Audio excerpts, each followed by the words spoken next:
اعوذ باللہ السمیع العلیم من الشیطان الرجیم بسم اللہ الرحمن الرحیم وبہ نستعین انہ خیر ناصر و معین وصلی اللہ علی سیدنا محمد وآلہ الطیبین الطاہرین واللعنۃ الدائم علی اعدائہم اجمعین من الآن الی قیام یوم الدین۔ عزیزان گرامی، سامعین محترم، پروردگار متعال کے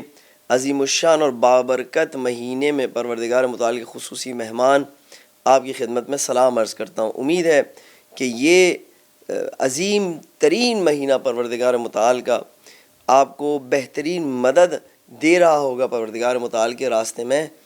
آگے بڑھنے کے لیے، عبودیت کی منازل کو طے کرنے کے لیے۔ دیکھیں، پروردگار متعال نے ہمارے لیے ایک ضیافت رکھی ہے، ایک مہمانی رکھی ہے، ایک دعوت رکھی ہے،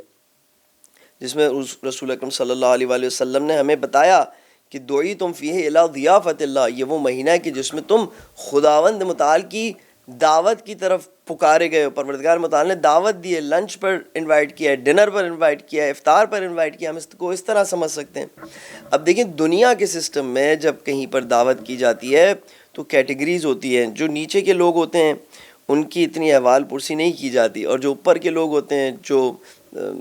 صاحب منصب امپورٹنٹ لوگ ہوتے ہیں، ان کے لیے اسپیشل انتظامات ہوتے ہیں، ان کو کھانا لا کے دیا جاتا ہے۔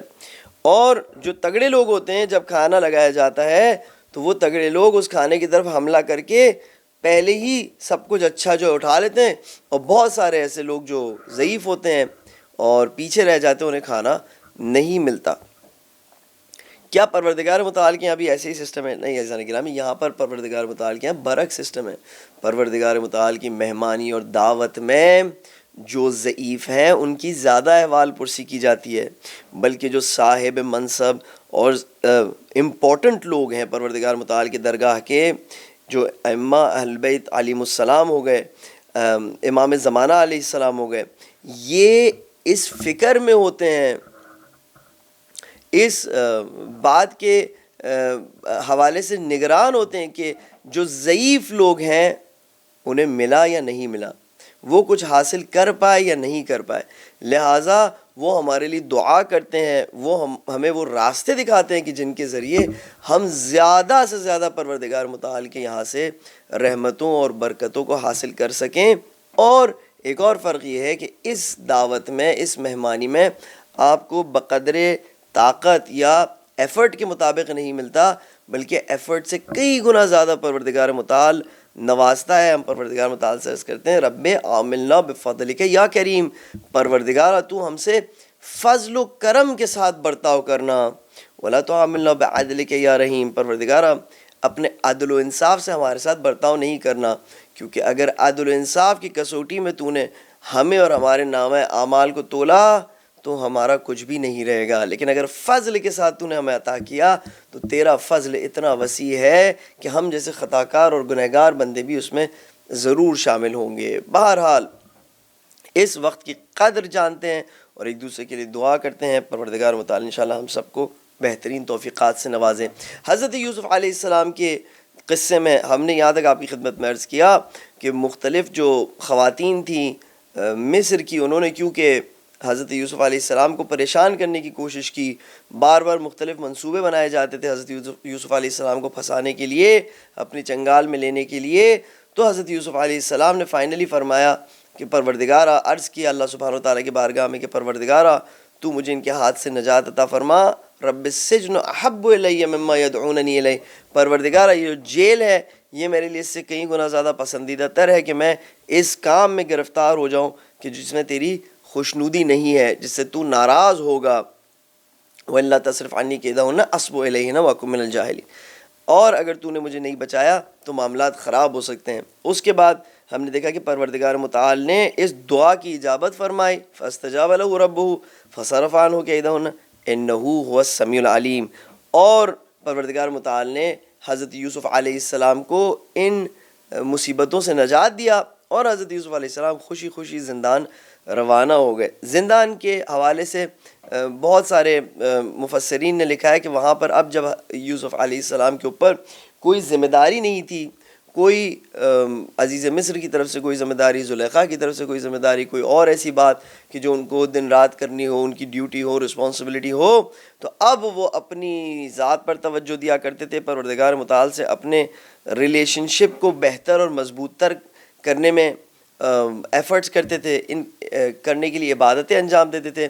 اور ساتھ میں وہ لوگ جو جیل میں موجود تھے ان کے ساتھ خوش اسلوبی سے پیش آتے تھے، اچھے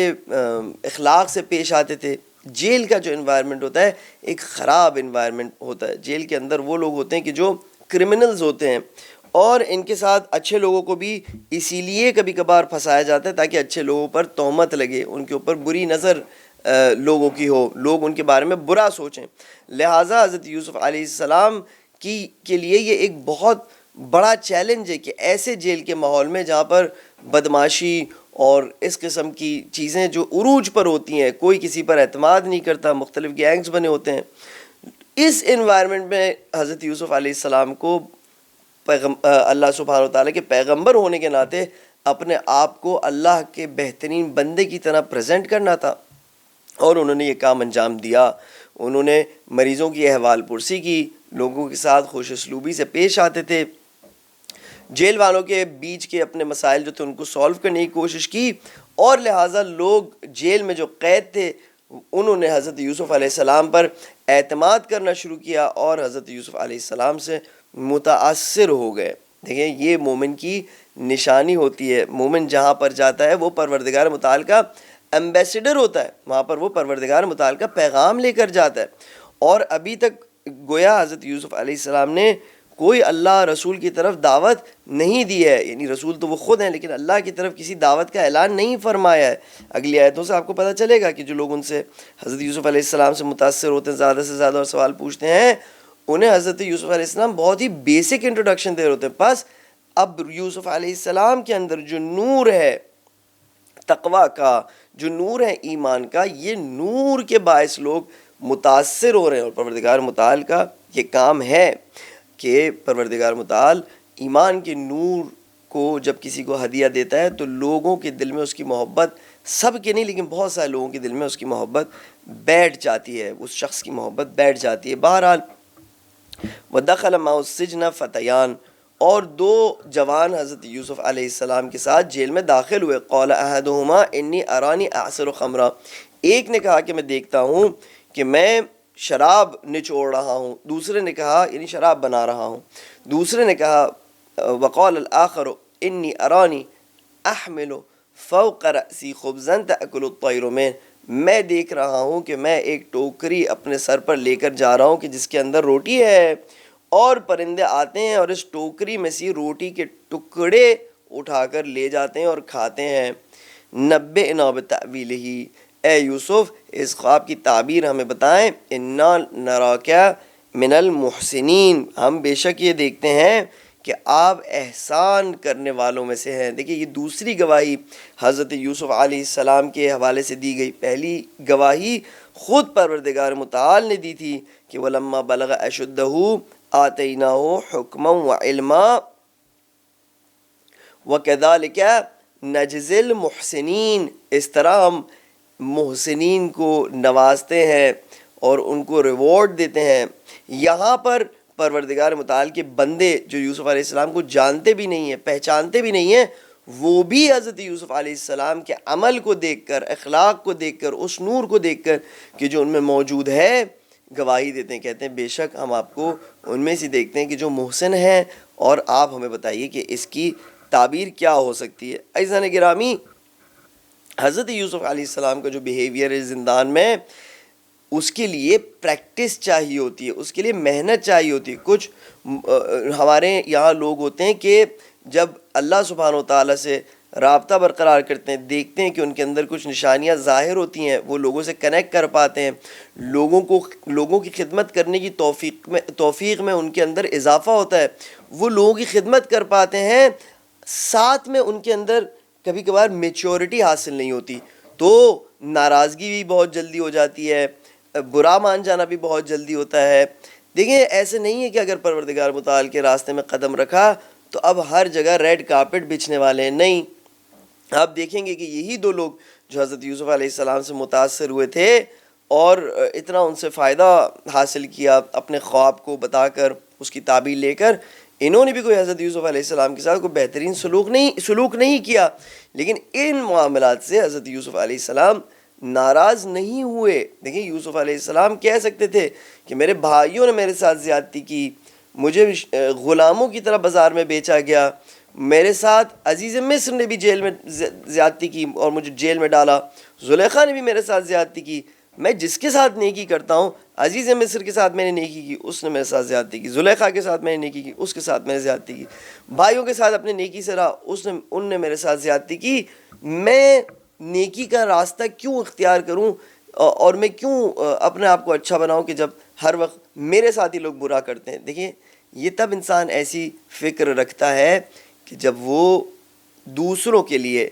اچھائی انجام دے رہا ہوتا ہے، نیکی انجام دے رہا ہوتا ہے، جب وہ خدا کے لیے نیکی انجام دے رہا ہوتا ہے تو اس کے صبر و برداشت کا پیمانہ بہت زیادہ بڑھ جاتا ہے، بہت ساری چیزوں کو وہ برداشت کرتا ہے۔ لہٰذا حضرت یوسف علیہ السلام نے جیل میں بھی اپنے اس رویے کو برقرار رکھا، قطع نظر اس کے کہ کوئی ان کے ساتھ اچھائی کرے یا نہ کرے۔ اب عزیزان گرامی جو ایک بڑا سوال یہاں پر آتا ہے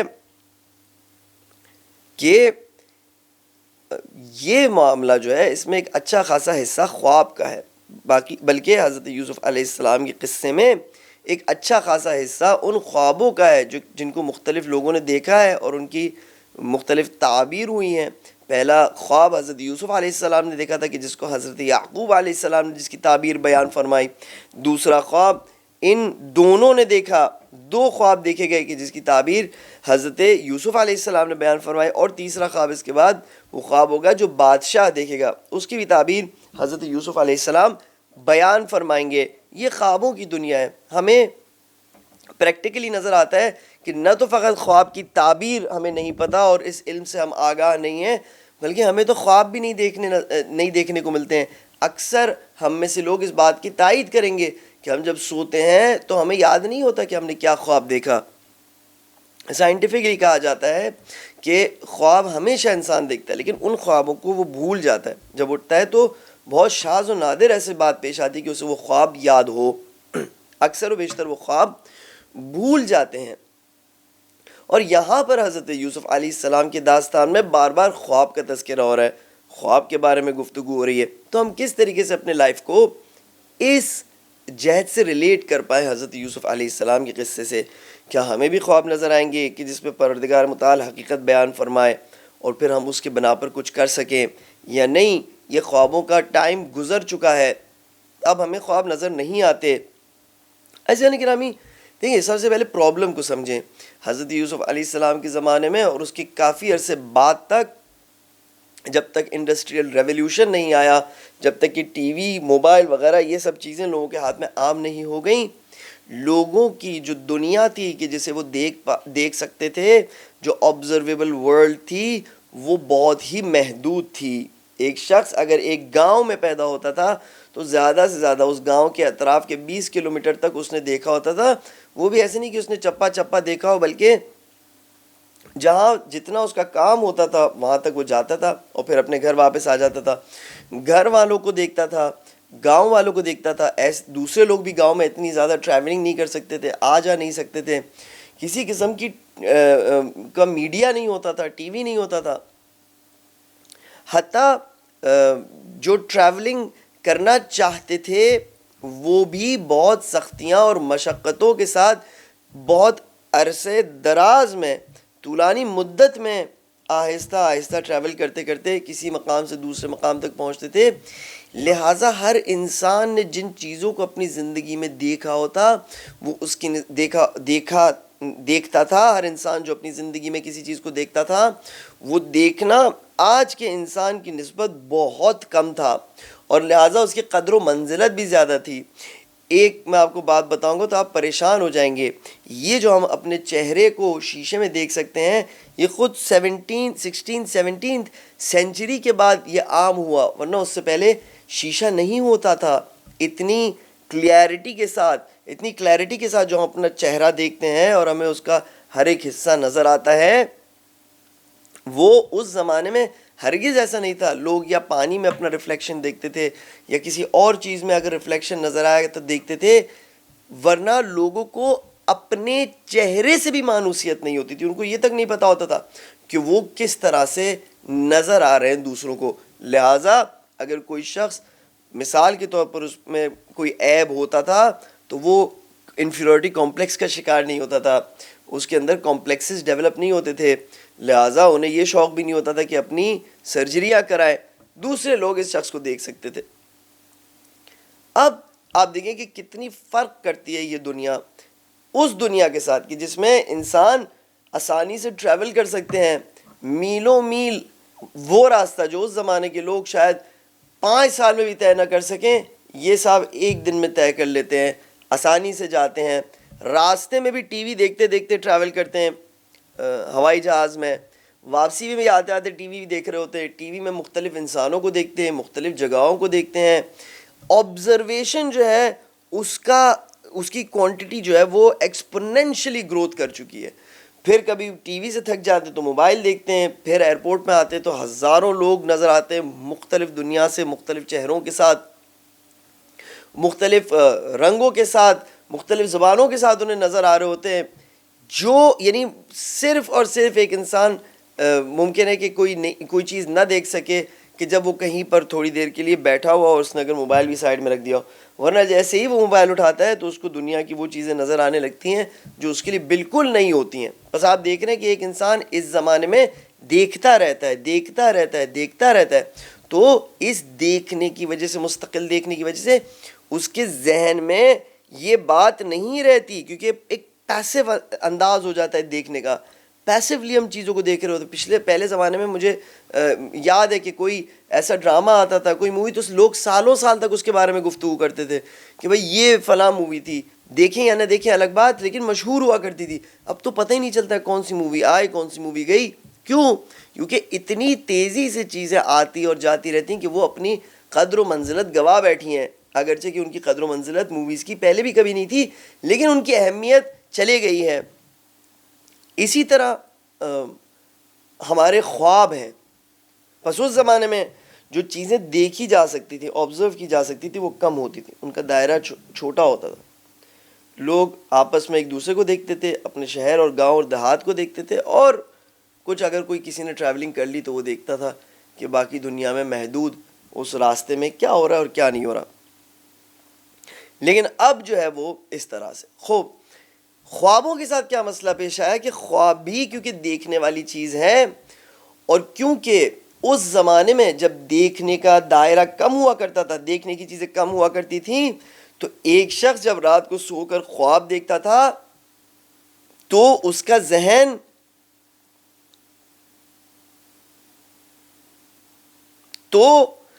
ذہن اس خواب کے حوالے سے انٹرسٹڈ ہوتا تھا. وہ سب کانشیسلی اس کو دیکھنا پسند کرتا تھا, کیونکہ دیکھنے کی چیزیں زیادہ نہیں ہوا کرتی تھیں. لیکن اس زمانے میں کیونکہ اتنی ساری چیزیں ہیں, لہٰذا ہمارا انٹرسٹ ہمارے خوابوں میں چلا گیا ہے. آپ چاہیں گے کہ اس پر میں آپ کو ایک ایویڈنس دوں, ہوا میں بات نہیں کی جا سکتی ہے. ایک طریقہ ہے خواب دیکھنے کا جسے کہا جاتا ہے لیوسڈ ڈریمنگ, یعنی انسان خواب میں ایک ایسی حالت اس کو پیش آتی ہے کہ وہ خواب دیکھتے دیکھتے متوجہ ہو جاتا ہے, سمجھ جاتا ہے کہ میں خواب دیکھ رہا ہوں. اب جب وہ سمجھ جاتا ہے کہ میں سو رہا ہوں اور یہ جو کچھ میں دیکھ رہا ہوں یہ خواب ہے, تو اب وہ جو چاہے اس خواب میں انجام دے سکتا ہے.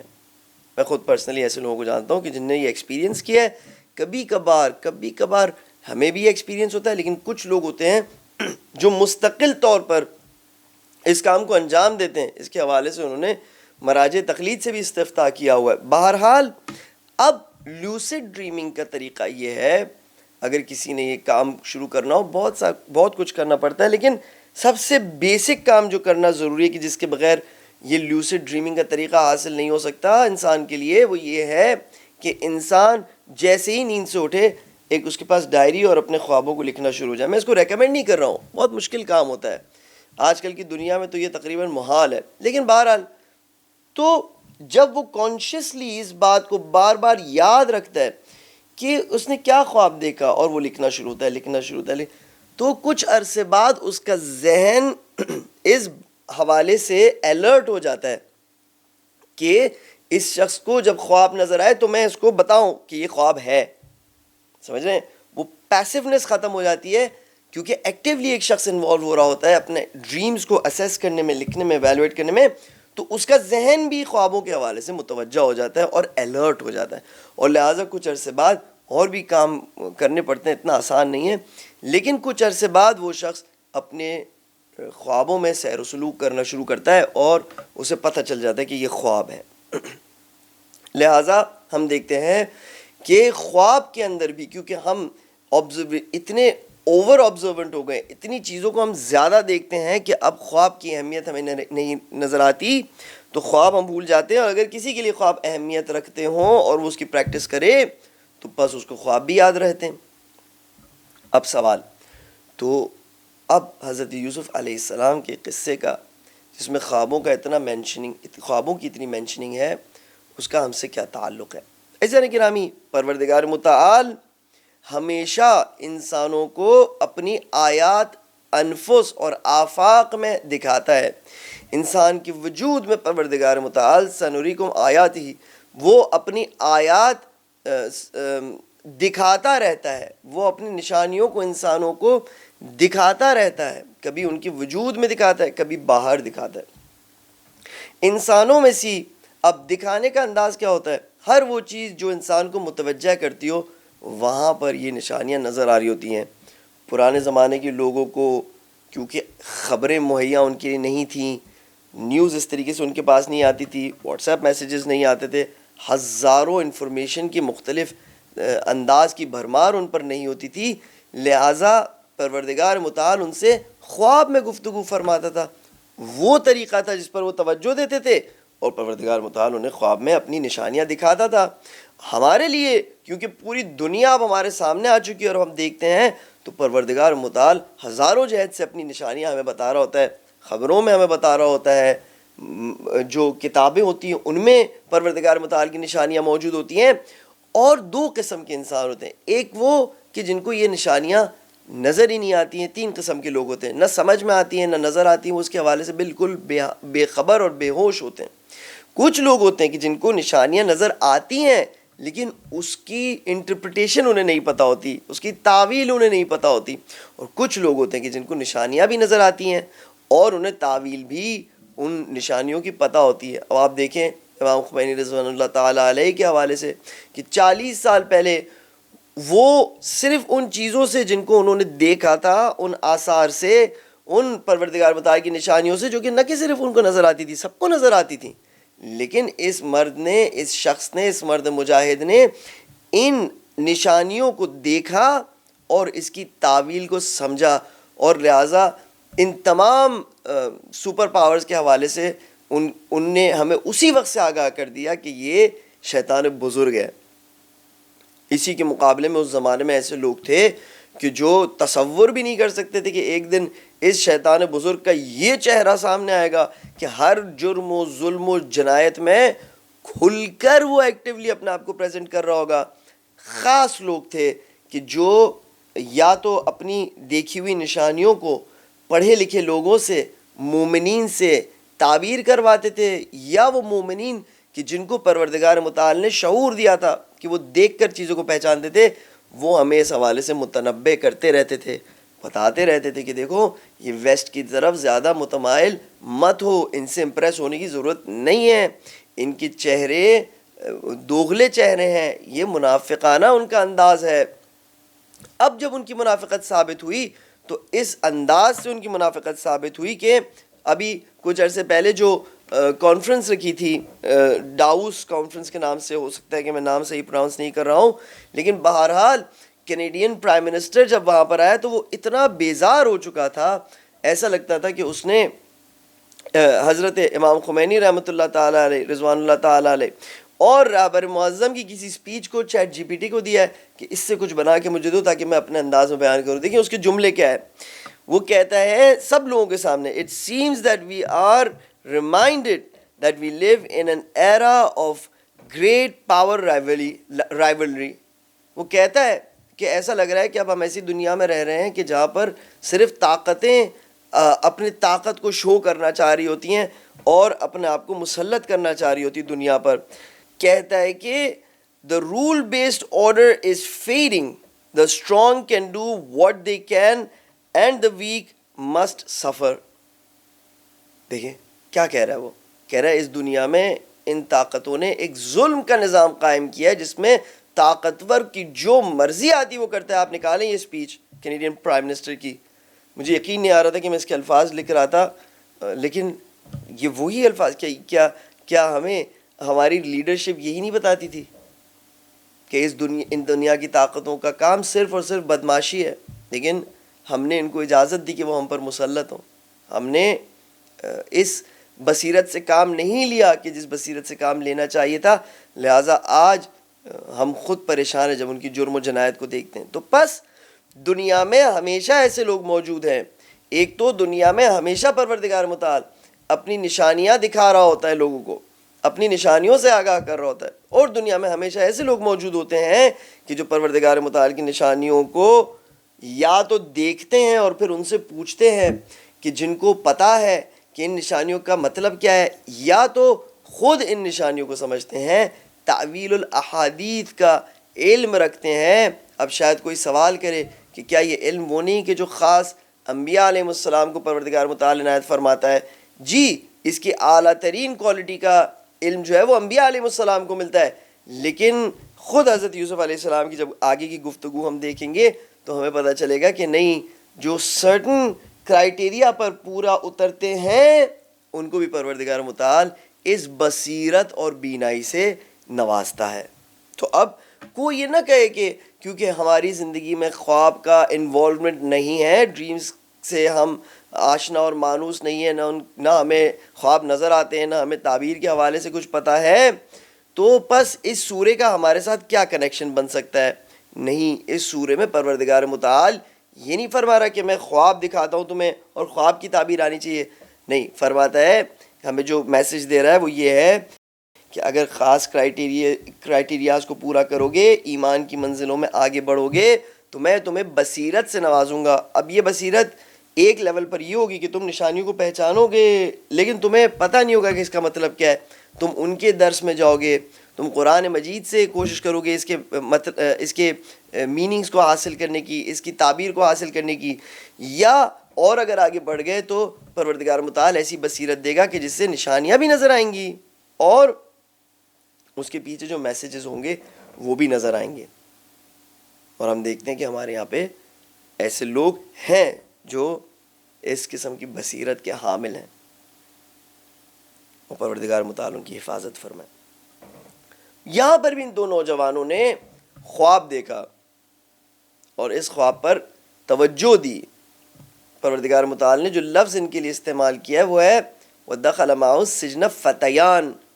فتح ایک احترام والا لفظ ہے, معنی اس کا یہی ہے کہ غلام یا جوان, لیکن اگر غلام کے لیے بھی فتح کی تعبیر استعمال ہو, لفظ استعمال ہو, تو یہ ایک احترام کے میننگ کو اپنے ساتھ کیری کرتا ہے. بس پروردگار متعال یہاں پر ان دونوں کو کسی احترام سے یاد کر رہا ہے. شاید اس احترام کی یہی وجہ ہو کہ وہ اس کے باوجود کہ پروردگار متعال پر ایمان نہیں رکھتے تھے, لیکن ان کے کیریکٹر میں کوئی ایسی بات ہوگی کہ جس کی وجہ سے کم انہیں وہ آیات اور نشانیاں نظر آتی تھی کہ جس سے پروردگار متعال ان سے گفتگو کرنا چاہ رہا ہے. یا یہ کہ پروردگار متعال کیونکہ چاہتا تھا کہ حضرت یوسف علیہ السلام کی رہائی کے مقدمات بھی آمادہ ہوں, تو پروردگار متعال نے ان کو اس خواب کے حوالے سے آشنا کیا کہ جس کی وجہ سے یہ جائیں حضرت یوسف علیہ السلام سے پوچھیں, اور پھر جو مقدمات کی وجہ سے حضرت یوسف علیہ السلام آزاد ہوئے وہ سب پیش آئیں. تو کیا ہوا؟ یہ ہوا کہ جب حضرت یوسف علیہ السلام کو دونوں نے اپنے خواب بتائے تو حضرت یوسف علیہ السلام نے جواب دیا قَالَ لَا يَأْتِيكُمَا. قرآن مجید کی آیت میں آپ کی خدمت میں عرض کر رہا ہوں, قَالَ لَا يَأْتِيكُمَا طَعَامٌ تُرْزَقَانِهِ إِلَّا نَبَّأْتُكُمَا بِتَأْوِيلِهِ قَبْلَ أَنْ يَأْتِيَكُمَا ذَلِكُمَا مِمَّا عَلَّمَنِي رَبِّي إِنِّي تَرَكْتُ مِلَّةَ قَوْمٍ لَا يُؤْمِنُونَ بِاللَّهِ وَهُمْ بِالْآخِرَةِ هُمْ كَافِرُونَ. کیا فرمایا حضرت یوسف علیہ السلام نے؟ فرمایا دیکھو تمہارے پاس یہ جو کھانا صبح کے ٹائم آتا ہے, قیدی جب صبح کے ٹائم خواب رات کو ہی دیکھا ہوگا، کیونکہ اصل وہ خواب جو اہم ہوتا ہے کسی بھی حوالے سے وہ ہوتا ہے کہ جو رات میں دیکھا جائے. وہ خواب رات میں دیکھا، صبح اٹھ کر حضرت یوسف علیہ السلام کے پاس جب آئے اور خواب بیان کیا ان لوگوں نے، حضرت یوسف علیہ السلام کو بتایا، تو صبح ناشتے کا بھی انتظام ہوتا ہے جیل میں، جیل والوں کو کھانا بھی دیا جاتا ہے. تو حضرت یوسف علیہ السلام فرماتے ہیں کہ دیکھو میں تمہارا وقت ضائع نہیں کرنے والا. کیوں؟ کیونکہ حضرت یوسف علیہ السلام بہترین اخلاق کے حامل ہیں. اس کے بعد کیا ہوا؟ حضرت یوسف علیہ السلام نے فرمایا قال لا يأتيكما طعام ترزقانه إلا نبأتكما بتأويله قبل أن يأتيكما ذلكما مما علمني ربي إني تركت ملة قوم لا يؤمنون بالله وهم بالآخرة هم كافرون. ترجمہ آپ کی خدمت میں عرض کرتا ہوں. قال لا يأتيكما طعام ترزقانه، فرمایا کہ نہیں آئے گا تمہارے پاس وہ کھانا کہ جسے تم روز تناول کرتے ہو، ناشتہ بظاہر، کیونکہ صبح کو اٹھ کے خواب بیان کیا تھا تو رات گزرتی ہے تو صبح جیل میں پھر ناشتہ آتا ہے. نہیں آئے گا تمہارے پاس کھانا الا نبأتکما بتأویلہ، مگر یہ کہ میں نے تم دونوں کو اس خواب کی تعبیر بتا دی ہوگی، اس خواب کی تعبیر سے آگاہ کر دیا ہوگا. قبل ان یاتیکما، پھر سے تاکید کرتے ہیں کہ اس سے پہلے کہ تمہارے لیے جو کھانا ہے وہ جیل والے لے آئیں. پھر فرماتے ہیں ذالکما مما علمنی ربی، یہ جو میں تمہیں اس خواب کی تعبیر بتا رہا ہوں یہ اس علم سے ہے کہ جسے میرے رب نے مجھے سکھایا. پھر فرماتے ہیں انی ترکت ملت قوم